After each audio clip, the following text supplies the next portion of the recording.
The NFL was way different back in the early 2010s, and going into the 2012 season, the New York Giants were just coming off another incredible Super Bowl victory over the Patriots. Peyton Manning had just had neck surgery, causing him to miss the entire 2011 season, and Adrian Peterson was also plotting his revenge after his 2011 season also ended early, but his due to a knee injury. This season will make for one of the greatest MVP races in recent memory of the league.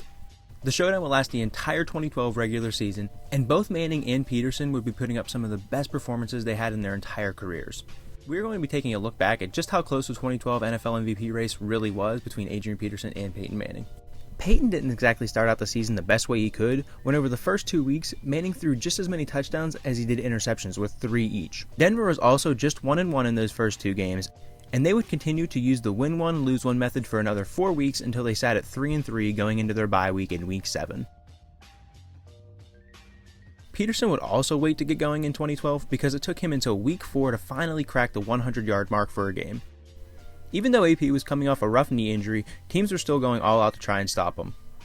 Over those first 4 games, Peterson was still able to get in the end zone a couple times as well.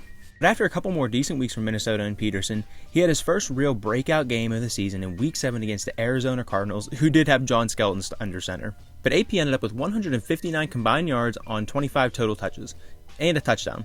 And he would end up making this game look pretty average with his performances over the next 3 weeks. Peterson would average 159 yards on the ground over weeks 8, 9, and 10. He was an absolute monster during this middle stretch of the year. And this is about the time when people started to realize that the old Adrian Peterson was back and he was ready to make a run for the MVP award. Peyton, on the other hand, was coming off the Week 7 bye, and he had one goal in mind for his Denver Broncos team, and that was to win games. Manning delivered right away in a Week 8 game against the Saints in late October, where he led the Broncos to over 500 yards on total offense. And of course, yards aren't always the best stat to bring up when you're trying to prove how good a performance actually was, but with over 500 yards of offense, Denver was up and down the field the entire game. And they ended up crushing the Saints 34-14. Now at the beginning of November, Peyton's offense would go on a very nice run where they would score over 30 points in the next 3 games. This made for a pretty easy part of the schedule against the Bengals, Panthers, and Chargers. And don't get me wrong, Denver asserted themselves as the superior team over this 3-game stretch on both sides of the ball. Because while Manning was getting the offense their 30 points, the defense was forcing turnovers, getting 6 total in a 3-game stretch. The Broncos would then close out November against the lowly Kansas City Chiefs, but it was kind of a stinker of a game where Denver just did enough to win against a bad team in a 17-9 game. And that's how Peyton's Broncos would walk into the final part of their schedule. Adrian Peterson's Vikings were coming out of their Week 11 bye, and little did everyone know that this back half of the season is where AP would cement himself in the conversation for MVP of the league. The first game off the bye was against the Chicago Bears, and Peterson did what he could with an over 100-yard rushing performance, but quarterback Christian Ponder turned the ball over twice, and Adrian also put the ball on the ground once himself. But after this Week 12 game, Peterson would rush for over 200 yards twice out of the remaining 5 games, and he would also have a 199-yard performance during that stretch.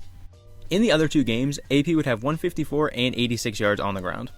So this little 5-game run resulted in 861 total rushing yards, and he would also get in the end zone 5 times. Over this time frame, Peterson's Vikings went 4-1 and did enough to get one of those wildcard spots in the NFC. But unfortunately, Minnesota did meet up with their NFC North rival, the Green Bay Packers, in the wildcard round. Adrian Peterson would put in a valiant effort, but the team was only able to put up 10 points, and AP in the Vikings season would end at Lambeau Field at the hands of the Green Bay Packers. Adrian ended his regular season with 2,097 rushing yards, which was the second highest total in NFL history to Eric Dickerson's 1984 season, where he ran for 21.05. This was obviously a really historic season for AP, and we really didn't know it at the time, but this would also be the last time a running back would have a legitimate chance to bring home the regular season MVP award. Peyton Manning also had an amazing last quarter of the season, as the Broncos' offense would only score under 30 points once. He also ended the year with back-to-back games against 2 of the worst teams in the entire league in 2012, the Cleveland Browns and the 2-win Kansas City Chiefs. Up to this point, Denver has ripped off 9 straight wins, and Peyton wasn't planning on cooling down on their way to the playoffs. So he dropped a 339-yard, 3-touchdown performance against the Browns in Week 16, and he would follow that up with another 300-yard, 3-touchdown game to finish up the season against the Brady Quinn-led Chiefs. This Week 17 game was a 35-point victory and was the perfect cap to an MVP caliber season from Peyton Manning.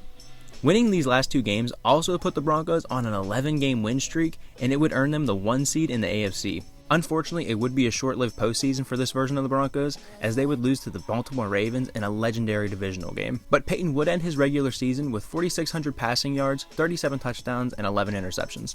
He also led the league with a 69% completion percentage. This was undoubtedly another MVP caliber season for Manning, and keep in mind he was coming off a serious neck surgery. With both guys getting bounced out of the playoffs in their first games, it left fans a lot of time to wonder who was really going to bring home the award for 2012. Both players had good arguments in their favor, as Peterson had a historic season in the record books, and Manning would not only have a great season, but they were the best regular season team that year.